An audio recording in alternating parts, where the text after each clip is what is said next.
은혜의 나눔이라고 하는 제목으로 하나님의 말씀을 함께 살펴보고자 합니다.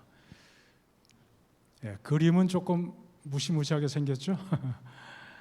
자, 어떤 그림인지 곧 아시게 될 겁니다. 다윗이 이왕에 피곤하여 능히 자기를 따르지 못함으로 부솔 시내에 머물게 한 200인에게 오매 그들이 다윗과 그와 함께 한 백성을 영접하러 나온지라. 다윗이 그 백성에게 이르러 문안하매 다윗과 함께 갔던 자 중에 악한 자와 비류들이 다 가로되 그들이 우리와 함께 가지 아니하였은즉 우리가 도로 찾은 물건은 무엇이든지 그들에게 주지 말고 각 사람의 처자만 주어서 데리고 떠나가게 하라 하는지라. 다윗이 가로되 나의 형제들아 여호와께서 우리를 보호하시고 우리를 치러 온 그 군대를 우리 손에 붙이셨은즉 그가 우리에게 주신 것을 너희가 이같이 못하리라. 이 일에 누가 너희를 듣겠느냐. 나머지 부분 함께 읽겠습니다. 시작.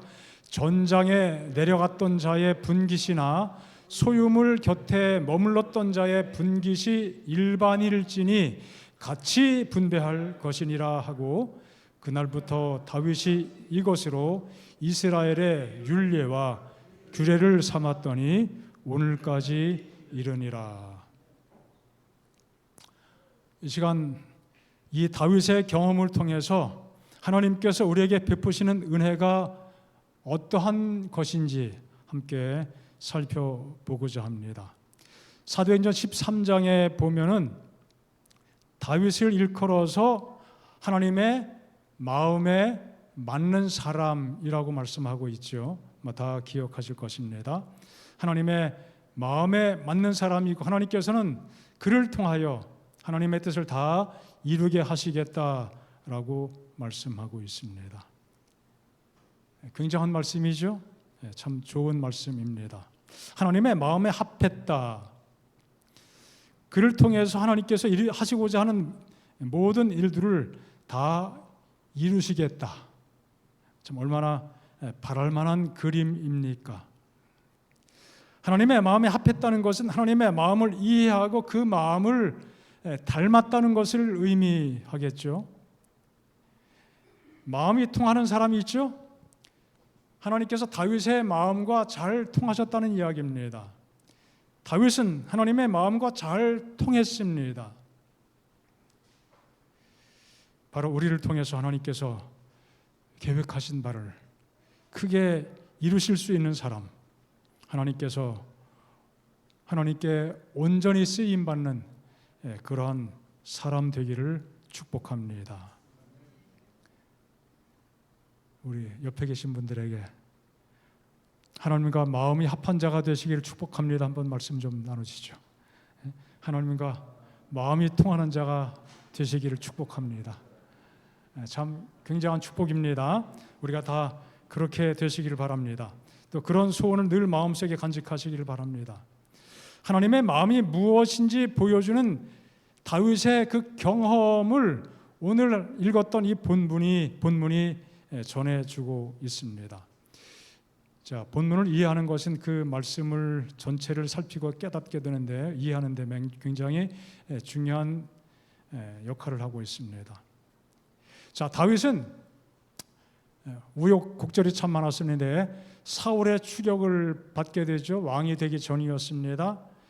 여러 과정을 많이 겪었는데 그 과정 속에서 잠시 블레셋으로 피신 간 적이 있었습니다.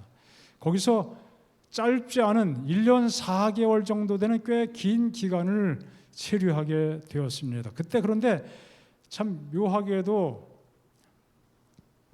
블레셋이 다윗의 모국 이스라엘을 침략하게 됐습니다. 이 전쟁을 통해서 사울과 요나단이 죽임을 당합니다. 다윗이 그렇게 아꼈고 또 그를 그렇게 핍박했지만 그를 보호하고 하나님께서 기름 부으신 바 된 사람에게 해를 끼칠 수 없다는 그 순전한 마음을 가지고 사울을 죽일 수 있는 기회가 있었지만 살려주게 되었죠. 그리고 요나단과는 정말 연애하는 사람들의 연애 감정을 가진 것처럼 그렇게 가까운 관계를 유지하고 살았었습니다. 그 두 사람이 죽은 전쟁, 누가 참여해야 될 상황이 됐어요? 다윗이 그 전쟁에 참여해야만 되는 상황이 됐습니다. 블레셋 왕 아기스가 다윗을 받아주었던 것에는 다윗과 어떤 관계 정말 예뻐서 그랬을까요? 정치하는 사람들은 100% 정략적이죠. 다윗을 어떻게 하려고요? 한번 언젠간 써먹을 수 있겠다. 그런 계획을 가지고 그런 전략을 가지고 다윗이 피난하도록 허락해 준 것입니다. 사울이 쫓아오지 못하죠. 다른 나라 영역이니까. 이제 드디어 다윗을 잘 활용할 기회를 포착하게 되고 전쟁을 일으키면서 다윗에게 어떻게 했습니까? 전쟁에 당신의 군사들을 함께 데리고 전쟁에 함께 참여하자고 제안하게 됩니다. 다윗이 참 난처했습니다. 전쟁에 안 나가자니 이 블레셋 왕 아기스가 베풀어준 호의에 참 어떻게 할 수도 없고, 가자니 또 가면 또 어떻게 돼요? 사울과 싸워야 되잖아요. 요나단과 싸워야 되잖아요. 이걸 또 어떻게 피할 길이 없고 정말 전전긍긍하던 차에 마침 블레셋 군사들 장군들이 어떻게 했습니까? 왕에게 강력하게 주장하죠. 다윗은 전쟁에 함께 갈 수 없노라고. 어떻게 100% 믿을 수 있겠냐고. 언제 마음이 돌변해서 우리를 향하여 칼을 겨눌지 어떻게 알겠느냐고. 다윗을 철저하게 믿지 못했던 사람들이 강력하게 이의를 제기하게 되고, 결국 다윗과 그의 군사들은 전쟁터를 향하여 가던 도중에 어떻게 돼요? 다시 회군하게 되었습니다. 다윗으로서는 정말 천만 다행이었죠. 그런데 마침 돌아오고 보니까 어떤 문제가 심각하게 생겼는데, 그 사이에 아말렉 사람들이 쳐들어와서 물건들을 다 뺏어가고 그의 가족들을 다윗과 그의 부하들의 가족들을 다 잡아갔습니다. 그래서 그 모두가 함께 기력을 다하도록 소리 높여 울었다고 사무엘상 30장에 기록하고 있습니다. 정말 지칠 때까지 울었습니다. 얼마나 처참하고 가슴이 무너지는지. 그리고 백성들이, 다윗을 따르던 사람들이 그의 자녀들까지 잡혀간 것을 보면서 감정이 솟구쳐서 어떻게 했습니까? 다윗을 향하여 돌을 들어 치려고 그렇게 시도까지 했습니다. 얼마나 다급했습니까? 하지만 다윗은 그 상황을 잘 무마하면서 여기 말씀하시기를 여호와를 힘입고 용기를 얻었다고 기록했습니다. 그렇게 기록되어 있어요. 어쨌든 용기를 얻고 그 상태를 무마하면서 군사를 이끌고 그 아말렉 족속을 추격해서 남긴 것도 하나도 없이 사람들을 다 안전하게 데려오고 오히려 많은 것들을 약탈해서 가지고 왔습니다. 많은 전리품들을 가지고 왔죠. 그런데 또 문제가 발생합니다. 함께 읽었던 말씀, 거기 어떤 내용이 있었습니까? 정말 피곤하게 강력하게 행군했기 때문에, 추격했기 때문에 체력이 조금 부족한 사람, 컨디션이 안 좋은 사람들은 중간에 가다가 어떻게 됐어요? 아무리 달려가, 아무리 쫓아가도 힘에 붙여가지고 중간에 낙오된 사람들이 몇 명이요? 200명이 있었습니다. 그래서 다윗은 그들을 부솔 시냇가에 남겨두고 쉬도록 하고 배려해주고, 나머지 400명의 군사를 끌고 가서 그 전쟁에서 승리하고 돌아왔습니다. 다윗이 돌아와서 남아있던 그들에게 안부를 물었습니다.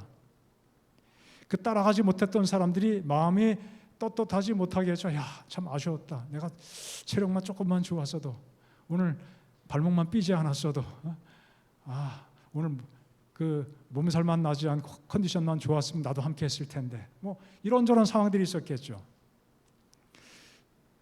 다윗은 그 마음들을 그 속을 들여다보고 위로의 말을 건넸습니다. 뭐라고 그랬을까요? 요즘 괜찮아? 다 낫냐? 힘이 생겼어? 컨디션 좋아졌어? 괜찮아. 그런데 그 옆에 몇 사람들이 열을 받은 거죠. 아니 우리는 정말 입에 거품 물고 쫓아가서 힘들게 전쟁하고 그 많은 전리품들을 다 가지고 왔는데 가만 보니까 200명들 어떻게 했어요? 그 시냇가에서 편히 쉬고 기분이 안 좋고 속이 상했다 이거예요. 그래서 뭐라고 그래요? 이 놀고 먹은 사람들 가족들만 돌려보내고 우리가 획득한 전리품들 어떻게 하자? 나눠주지 말고 끝까지 전투에 참여한 사람들끼리만 나눠 갖자.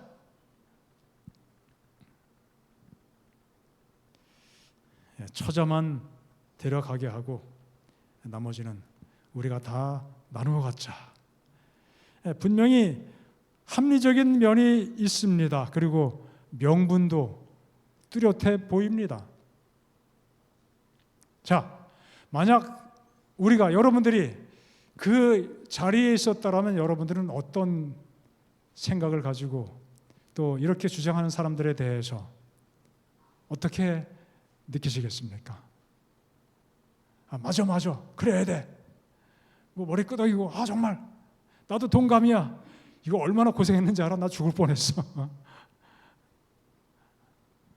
충분히 그럴 수 있겠죠. 정말 생각해봄직한 질문이 아닐 수 없습니다.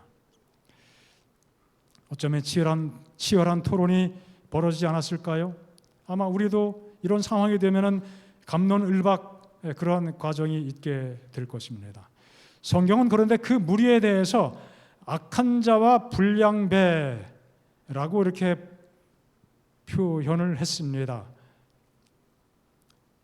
개정역에는 악한 자와 불량배, 개역 성경에는 비류, 또 현대어 번역에는 더러 야비하고 악의적인 건달패들 그렇게 묘사를 합니다.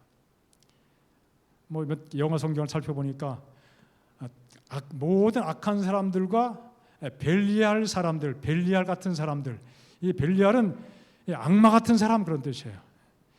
성경에서 벨리알은 사단에게 적용되는 그러한 용어이죠. 또 다른 성경에 보면 악한 자들, 또 트러블 메이커, 문제를 만드는 자들이라고 그렇게 번역했습니다. 또 다른 성경들에 보니까 악한 자들과 무가치한 자들, 가치 없는 자들 이런 식으로 번역을 했습니다. 자, 그런 사람들이 주장했습니다. 주지 말자, 나눠 갖지 말자, 우리끼리만 가져야 된다. 자, 그런 말을 듣게 되었을 때 남아있던 사람들과 또 잡혀갔다가 살아 돌아온 사람들 중에 또 그 같은 가족들이 있지 않습니까? 그들의 마음이 어땠을까요? 그들의 입지가 얼마나 좁아졌겠습니까? 얼마나 얼굴이 뜨뜻하고 무색해졌을까요? 그때 마침 다윗이 어떻게 호소합니까? 전쟁에 참여한 사람이나 남아서 소유물을 지킨 사람 다 일반이다, 다 같다, 같이 수고했다. 그래서 모두에게 어떻게 하라?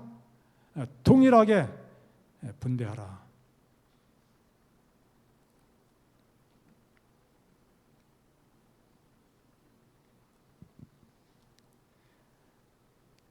이것을 한 것은 우리가 한 것이 아니라 누가 한 것이다? 여호와께서 한 것이다.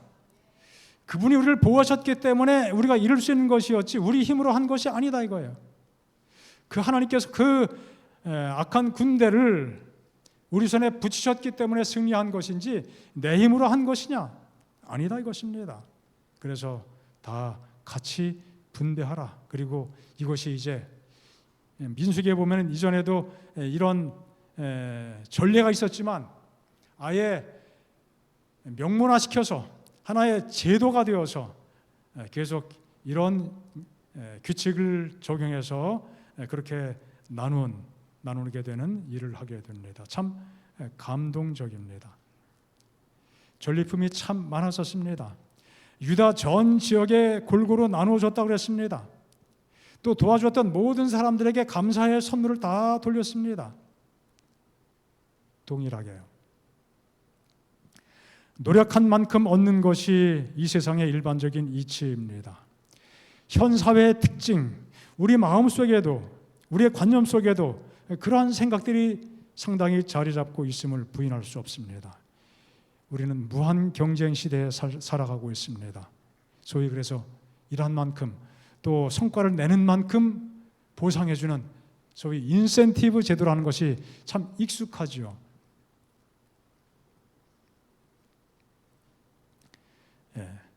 제가 오래전에 우리 삼육병원의 그 재무에서 일하는 사람이 친구였는데 그 친구한테 의사라고 해서 다 똑같이 월급 받는 게 아니다 그러더라고요. 엄청나게 많이 받는 사람도 있고 어떤 사람이요. 그 사람 앞으로 환자들이 많이 몰려와서 병원의 수익을 많이 내주는 사람은 월급을 참 많이 받고 그렇지 못한 사람들은 월급이 뭐 그렇게 많지 않다는 거예요. 뭐 이것이 세상의 이치죠. 현대적 관점을 가지고 보면은 매우 당연한 논리이고 합리적인 생각일 수밖에 없습니다. 자본주의는 철저한 각자 도생의 삶의 방식을 추구하지요. 이기심이 극단적으로 표출되는 단점이 있지만 그래서 빈부격차가 너무나 심각해지는 그런 단점들이 나타나지만 우린 그것이 오히려 더 좋은 제도라고 이 세상에서 피치 못할 상황 속에서 우리가 추구하게 되는 그런 제도라고 생각하고 있습니다. 이 자본주의에 대한 반발로 나온 제도가 뭡니까? 공산주의죠, 공산주의. 다 골고루 나눠 갖자 이거예요. 열심히 일해서 다 골고루 나눠 가지면 좋겠지만 어떻게 해요? 저 권력을 가진 사람들은 많이 갖지만 그 나머지 사람들에 대해서는 조금만 나눠주죠. 그게 문제입니다. 이론적으로는 굉장히 좋을 듯 그럴 듯하지만 실제적으로는 그게 제대로 적용되지 못합니다. 왜요? 사람이 기본적으로 이기적이기 때문에 그렇게 된다는 것은 이 세상에서 아마 어불성설이 아니겠습니까? 자본주의든 공산주의든 나름 추구하는 강조점이 있고 나름대로 가치도 있지만 또 단점도 분명합니다. 문제는 무엇입니까? 거기에도 가치가 있고 장점이 있지만 그것이 제대로 작동하지 않는다는 것입니다. 순기능이 작동되지 않고 오히려 역기능만 크게 부각되는 것이 우리가 살아가는 현실의 문제이고 그것을 그 제대로 운영한 사람들이 가지고 있는 마음속의 죄악 때문에 그런 결과가 나타나게 되는 것입니다. 이 양극단의 제도의 어떤 중간쯤 위치에 서 있는 제도가 아마 약간의 그 사회주의 혹은 복지주의 아마 그렇게 이해할 수 있을 것입니다. 다수의 여러 유럽 선진국들이 그와 같은 노선을 취하고 있음을 우리가 알고 있습니다. 그런 나라들은요, 한 달 열심히 돈 벌면은 거의 절반이 뭐예요? 거의 절반의 세금이에요. 45%, 46%. 여러분, 그렇게 하니까 좋은 복지가 국가 차원에서 제공이 되죠. 자, 교통 범칙금을요, 그 정해진 어떤 위반 사례에 따라서 동일하게 매겨서 부과해서 걷는 것이 아니라 그들이 가지고 있는 경제력에 비례해서 경제력이 약한 사람들에게는 과속을 했더라도 벌금을 조금 물리고 경제력이 아주 좋은 사람, 수입이 엄청나게 많은 사람들에게는 어마어마하게 벌금을 물리는 그런 제도를 가진 나라들이 유럽 국가들 중에 상당히 있습니다. 재미있지 않습니까? 프랑스, 독일, 스위스, 핀란드, 스웨덴, 덴마크 이런 아주 부자 나라들이죠. 그런 국가들. 이런 제도가 있습니다. 일수 벌금제라고 하는 것입니다. 굉장히 그 문화 속에서 오랜 전통을 기초로 해서 형성된 하나의 그 문화적인 이 제도라고도 할 수 있습니다. 그 사람이 벌어들인 하루의 수입이 얼마냐, 하루 수입이 얼마냐에 따라서 데이 피네, 그 하루 수입에 따라서 그 범칙금이 부과되는 것이에요.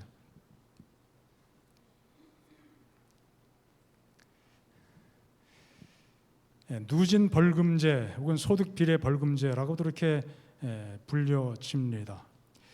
부자와 가난한 사람들이 동등한 고통을 받아야 한다는 것이죠. 그래야 책임감을 가진 사람들이 더 많은 책임을 나눠 가져야 된다는 것이에요. 한 달에 1,000만 원 버는 사람이 10만 원짜리 벌금 내는 것, 또 한 달에 100만 원 버는 사람이 10만 원짜리 벌금 내는 것, 고통의 차이는 어마어마합니다. 1,000만 원 버는 사람 10만 원, 뭐 껌값 그러고 넘어가요. 그러나 100만 원 버는 사람이 10만 원이면 10분의 1이에요. 얼마나 참 고통스럽겠습니까? 그래서 일찍이 이런 제도를 도입했던 핀란드에는 주로 이제 교통 위반 사례 이런 제도를 적용하는데 여기는 또 상한선이 없다고 그래요. 어마무시합니다. 그래서 어떤 큰 그룹의 회장님이 속도 제한 1km 초과했어요. 1km 초과했는데 벌금이 얼마가 나왔느냐? 1억하고도 6천만 원쯤 되는 기절초풍할 일이죠. 뭐 10km, 30km 초과도 아니고 단지 1km 초과인데, 스위스의 한 부자는 속도를 40km 초과했는데 한 4억 3천만 원 벌금을 내게 됐다는 거예요. 뭐 이런 사람들은 뭐 그 정도 내고도 돈이 남아요.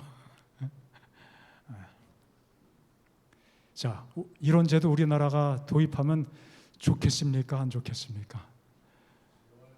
좋아요. 한편 좋을 것도 같습니다. 아마 어떤 분들에게는 동일한 과오를 범해도 세금이 상당히 줄어들 걸로 기대하시겠죠? 아마 그러면은 좋다고 할지 모르겠습니다. 그래서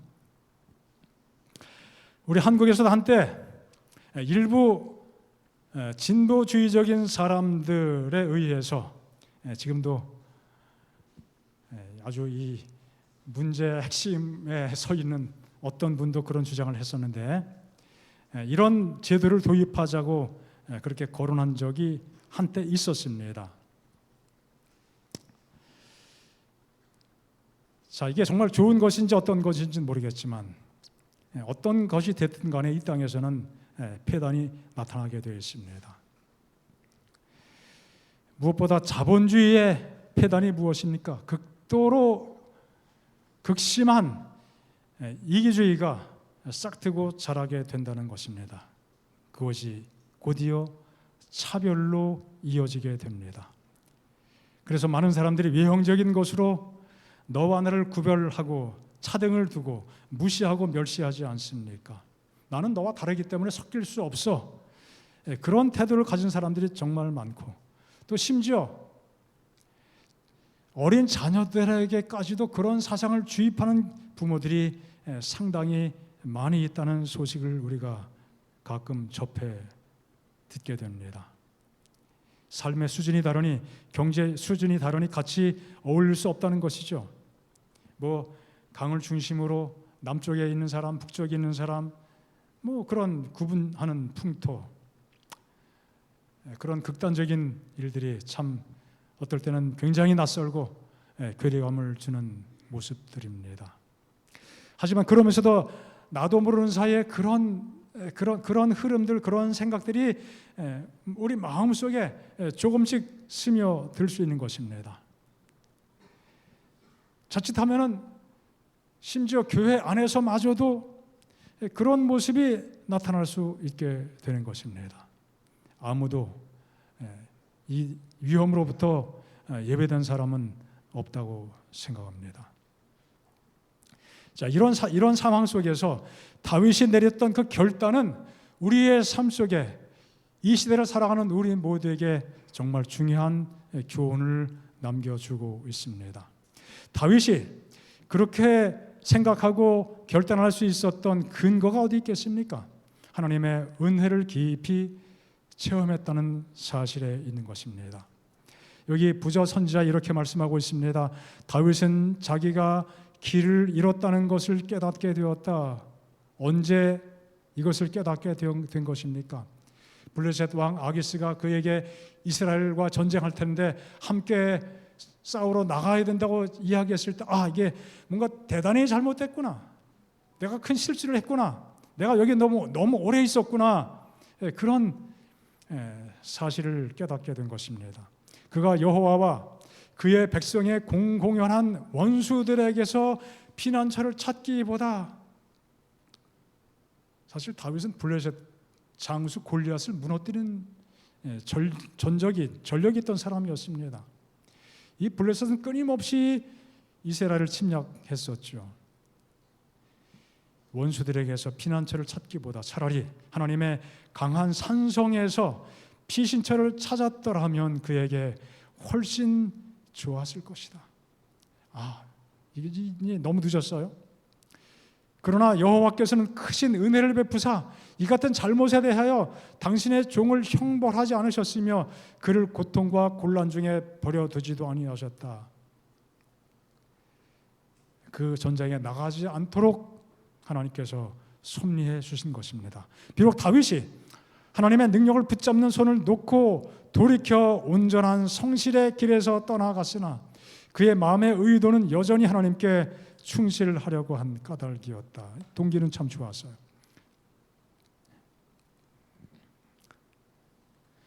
그토록 결정적인 실수, 잘못된 판단으로 인해 초래된 끔찍한 상황, 하지만 하나님께서 그와 함께 하셔서 모든 것을 회복해 주신 하나님의 크신 은혜, 다윗은 그것을 정말 감사하게 된 것입니다. 인명피해 없이 모두를 구출해낸 것, 모든 전리품을 얻은 것, 이 모든 것이 다 다윗 자신의 힘으로 된 것이 아님을 그가 잘 알았습니다. 하나님의 전적인 은혜인 것을 바로 바라보게 되었던 것입니다. 정말 하나님이 아니었다면 어떻게 그런 결과를 거둘 수 있었겠습니까? 그래서 모두에게 동일하게 나누라고 명할 수 있게 된 것입니다. 정말 솔로몬이 내렸던 그 명판결 못지않은 판단이 아닙니까? 자, 그 순간에 그 200명 그리고 그 가족들이 마음속에 얼마나 감동했을까요? 얼마나 감격했을까요? 와, 우리 대장 다윗 정말 멋져. 사람들이 보니까 막 표신하게 손뼉치고 와 함성 지르고 그럴 수는 없지만 속으로 얼마나 좋아했겠어요? 얼마나 감격했겠습니까? 우리 임금님 최고야. 우리 왕 최고야. 과연 다윗이다. 그러면서 그들은 마음속에 다윗을 향하여, 하나님을 향하여 충성심을 다짐했을 것입니다. 그들은 하나님 나라를 경험한 것입니다. 바로 이것이 또한 하나님의 마음 아니겠습니까? 하나님은 우리 모두를 동일하게 사랑하십니다.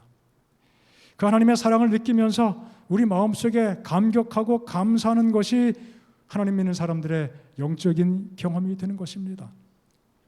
마태복음 20장에 보면 포도원의 일꾼을 부르는 주인의 비유가 나옵니다. 아침 9시에 일하러 나온 사람이 있었습니다. 또 12시에 일하러 부름받고 나온 사람이 있었습니다. 오후 3시에 나온 사람이 있었어요. 그것이 전부가 아니었죠. 오후 5시에, 저녁 5시에 퇴근 시간 몇 시간 남겨놓고 겨우 1시간 남겨놓고 주인의 은혜로 그들이 정말 돈이 필요한데 일하라고 일을 시켜주는 사람이 없어서 하루 종일 놀 수밖에 없었는데 1시간이라도 가서 일하면은 이게 웬 수지냐. 그리고 열심히 일했습니다. 그랬더니 주인이 얼마큼 줬어요? 1시간 일한 사람부터 그날의 일당을 나눠주는데 하루 일당을 다 쳐주잖아요. 얼마나 감격했습니까? 우와, 이럴 수가 있나? 얼마나 그 마음속에 특별한 경험입니까?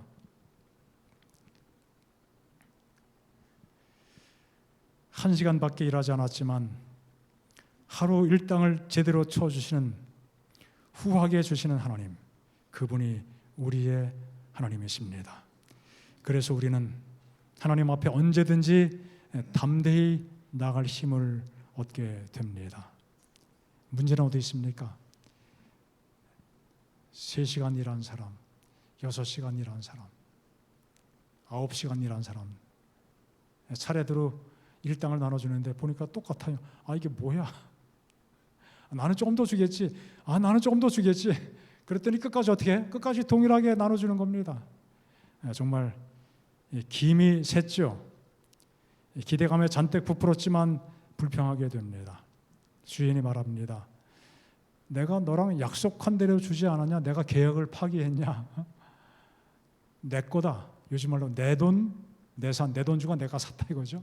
내 돈 가지고 내가 나눠주는데 내가 뭐 불편할 거 없잖아. 너 나랑 똑같이 계약서 쓰고 약속하고 들어온 건데 나 계약 위반한 거 없다. 어떻게 보면은 약간의 억울함을 표현할 수 있는 여지가 우리 같아도 있을 수 있겠죠. 그런데 예수님께서 이 비유를 통해서 가르쳐 주시는 교훈이 무엇입니까? 하나님의 은혜는 모두에게 어떻게 하다? 균등하다는 것입니다. 동일하다는 것이죠. 지금 다윗은 이 귀한 하나님의 은혜를 마음속에 깊이 간직하면서 그 은혜를 기초로 해서 은혜스러운 처분을 내리게 된 것입니다. 이것이 정말 중요한 것입니다. 하나님의 은혜를 깊이 알게 될 때 하나님의 그 마음을 이해하게 되고 하나님의 마음에 합한 선택을 하게 되고 하나님의 마음에 합한 그런 결단을 하게 되는 것입니다. 하나님의 은혜로 승리했던 것을 다윗이 고백한 것입니다. 이건 내가 한 게 아니야. 나의 전술과 전략이 탁월해서 이루어진 결과가 아니다. 우리 군사들이 용맹스럽게 잘 싸워서 이 모든 것을 되돌리는 것이 아니다 이것이죠. 하나님께서 보호해 주셨고 하나님께서 우리의 원수를 우리 손에 넘겨주셨기 때문에 이루어진 일이다. 다 모든 것이 하나님의 것이고 하나님의 은혜이다. 그런 고백으로 우리 함께 동일하게 나눠야 되지 않겠느냐, 그렇게 제시하고 있습니다. 내가 잘 싸워서 이겼으니 내가 독점하겠다는 욕심을 부리지 말고 은혜스럽게 함께 나누자고 제안한 것이죠. 모든 것 누가 하셨다? 하나님이 하셨다. 이런 고백을 마음속에 간직한 순수한 믿음의 소유자가 되기를 간절히 바랍니다. 하나님 그래도 저는 조금 했는데요. 제가 그래도 교회 열심히 나왔고 11조도 그래도 뭐 다른 사람 이상으로 하나님께 드렸고 봉사생활 참 많이 했는데 그래도 조금 한 것 아닙니까? 하나님께 우리가 그렇게 말할 수 있겠습니까? 그건 아무것도 아닌 것이죠. 내 것이 아닌 하나님의 것이란 그 사상이 우리 마음 깊은 곳에 늘 흔들림 없이 간직되어야겠습니다. 내가 한 것이 아니고 내가 이룬 것도 아니고 나의 것도 아니고 하나님이 하신 것이고 하나님이 이루신 것이고 모든 것 하나님의 것이다. 그 믿음이 우리 마음속에 언제나 간직되기를 바랍니다. 우리가 하나님의 정말 전적인 은혜 가운데 있음을 믿으십니까? 내 삶이, 나에게 주어진 모든 기회가, 내게 주어진 모든 상황들이, 나에게 하나님께 허락하신 그 모든 소유가 다 주님의 것이고 주님의 은혜인 것이다. 여러분, 성경의 가장 큰 두 주제는 창조와 구속이라고 우리가 자주 들었죠. 창조와 재창조 혹은 창조와 구속, 그렇게 이야기합니다. 창조도 그렇고 하나님의 구속도 그렇고 다 하나님의 사랑의 은혜로 된 것입니다. 그렇습니까? 진화론자들은 세상이 진화되었다고 이야기하면서 가장 먼저 이 우주가 점같이 작은 공간이었지만 존재였지만 어느 순간에 큰 폭발, 소위 빅뱅이 있었다고 이야기하죠. 폭발이 있어가지고 갑자기 공간이 확 확장돼가지고 이 우주 공간이 생겼다. 그렇게 주장을 합니다. 우리 재림 성도들이 그렇게 믿는 사람은 아마 한 사람도 없을 것입니다. 저는 그 빅뱅 이론, 정말 터무니없는 것이지만 하나님의 창조와 연결지어 생각할 때 정말 하나님의 창조야말로 하나님의 은혜의 폭발이다, 그렇게 생각을 합니다. 우리가 이 땅에 존재하게 된 것, 하나님의 은혜가 뻥 하고 폭발되면서 우리가 존재하게 된 것입니다. 여러분 그렇지 않습니까? 하나님의 은혜가 폭발할 때 빛이 존재하게 되었고 하늘과 땅과 바다가 존재하게 되었고 우리 자신들이 존재하게 된 것입니다. 얼마나 놀라운 장면입니까? 하나님께서도 세상을 창조하시고 감탄하셨습니다. 또 감동하셨어요, 스스로. 하나님의 구속의 은혜 또 얼마나 감격스럽습니까? 하나님이신 그분이 이 땅에 한 미물 인간의 모습으로 이 땅에 태어나시고 비천한 삶을 사시고 수많은 고통을 당하시고 온갖 굴욕과 모욕을 다 겪으시고 십자가에 못 박혀 돌아가신, 그것이 얼마나 놀라운 일입니까?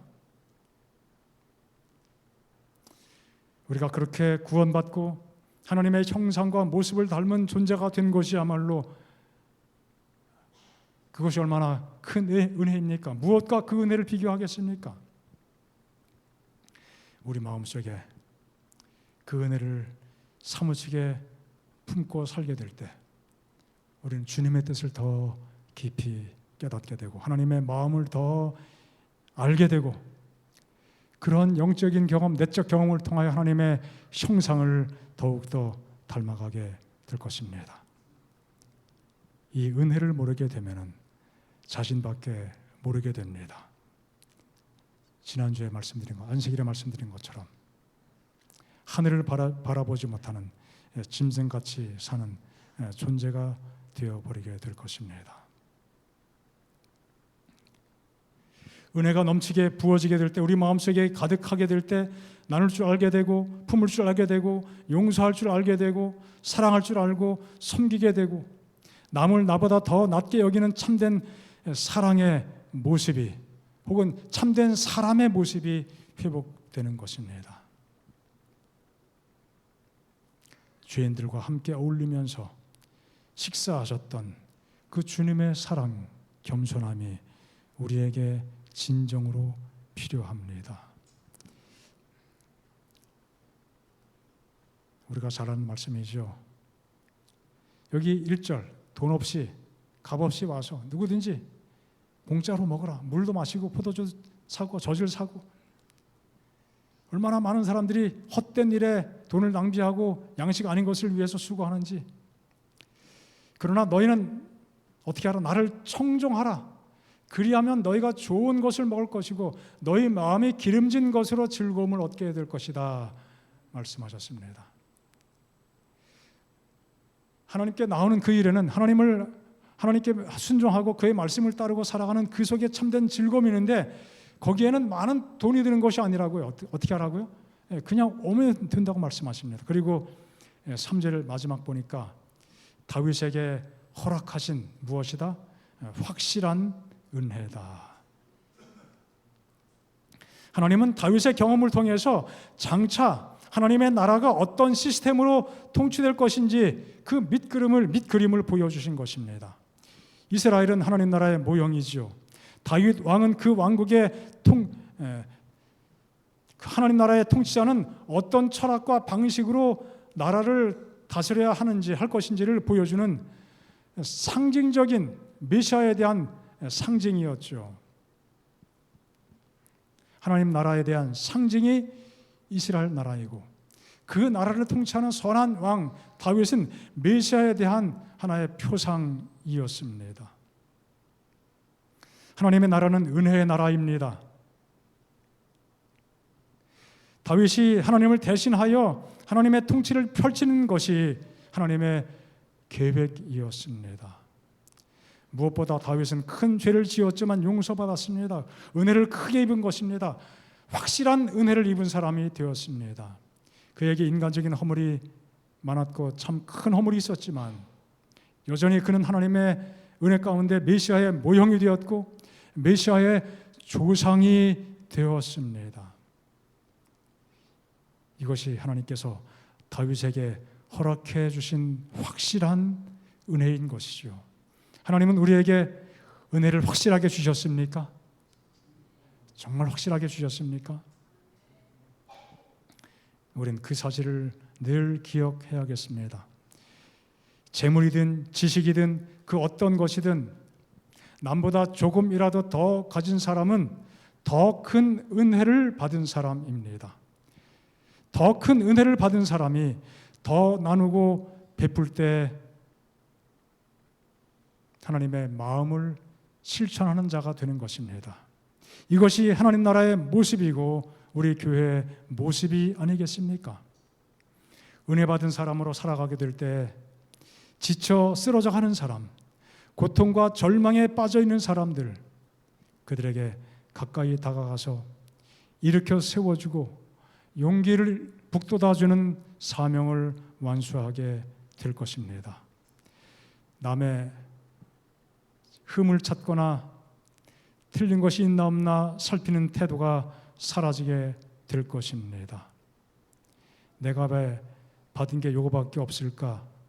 그렇게 불평 가운데 사는 것이 아니라 이래도 감사할 수 있고 저래도 감사할 수 있는 그 순전한 마음을 가지고 살아가게 될 것입니다. 은혜로 주신 것, 은혜로 받고 은혜로 나누고 은혜로 헌신하는 그러한 믿음의 백성이 다 될 수 있기를 간절히 바랍니다. 하나님께 그러한 우리의 믿음을 고백하면서 참으로 신실하게 살고자 하는 헌신의 마음으로 하나님을 이 시간 찬양하고자 합니다. 신실하게 진실하게 거룩하게 살게 하소서. 이 찬양을